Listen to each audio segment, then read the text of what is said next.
Hello my dears, away we go with our first stitch of the 2023 crochet blanket. It's going to be the single crochet if you're in the US or North America, and it will be the double crochet if you're in the UK. Same stitch, just different names. So we've done I've done 10 chains here just as an example, but what we're going to need to do is an additional chain, and that will become clear shortly. I don't want to explain it now because it might get a bit confusing.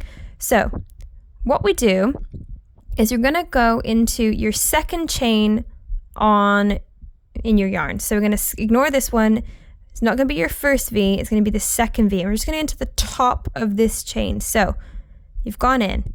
From here, you're going to grab your yarn, you're going to pull it through just that first little loop. So you've got 2 loops now on your hook. You're going to wrap your yarn over like so, and then you're going to pull through. That's your first stitch. Then we're going to go into the next chain. So just into that top V, in we go, pull it through, pop our yarn over, and pull it through. And then again. Whoop. So I personally think that this row, this is called this is your first row after your foundation row, which is your chains. This is the hardest row because you got to get your numbers right. You've got to try not to miss any stitches. You've got to really kind of catch them in the right place. They can get quite tight because of how you might be pulling your yarn. That's fine. Just have patience with yourself here and know that this is hard. It's not, oh my goodness, it's definitely not easy.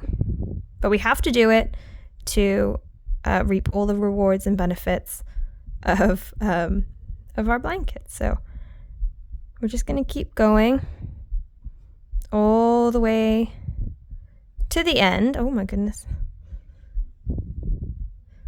And what should happen when we get to the end is we should have 10 stitches. So we're going to count them when we get to the end, and all will be hopefully sunshine, rainbows, and joy. So again, I'm going to my last one now. So I'm going in. I'm very politely going to go in here. Oh my goodness, in. I'm going to grab my yarn. I'm going to pull it through, wrap it over, and then pull through. Okay, so I'm going to count my stitches now so I can see all my V's like this. I'm going to actually give myself a bit of room. I'm going to count my stitches. So I have 1, 2, 3, 4, 5, 6, 7, 8, 9, and 10. That's great. So then what we do is we chain 1, and then we turn our work. Okay, so going into our second row, we're going to go straight in here to this first stitch here. So what I did differently there is now that we're not having to just go into, well, we don't want to just go into the top of this one V. We actually want to go into these really natural gaps here. That way we catch the whole stitch.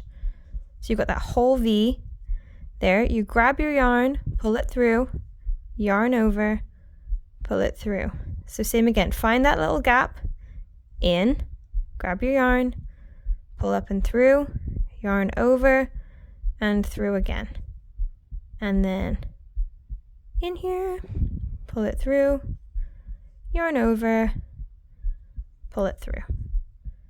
And then in here, there we go, over, yarn over, and pull it through. And then you keep going just like this. And then remember to just check the numbers of stitches now. Because we're going to be making a blanket, my advice to you is to grab something you can use as a stitch marker. So you can use paper clips, or no, not paper clips. You can use safety pins. You can use actual stitch markers. You can use other bits of yarn to tie on and stuff like that. So that if you go wrong, if you miss a stitch, you haven't got the right number, you can see where you went wrong. Shout out to my mum for reminding me to recommend this to everybody. She is the absolute queen of crochet. She really is, but she wouldn't teach this because she's very busy.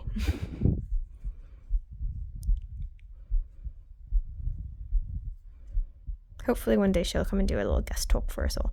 And then at the end of this row, chain 1, boop, and turn. But oh, I didn't check my stitches, so I should still have the same number. So 1, 2, 3, 4, 5, 6, 7, 8, 9, and 10. Fab.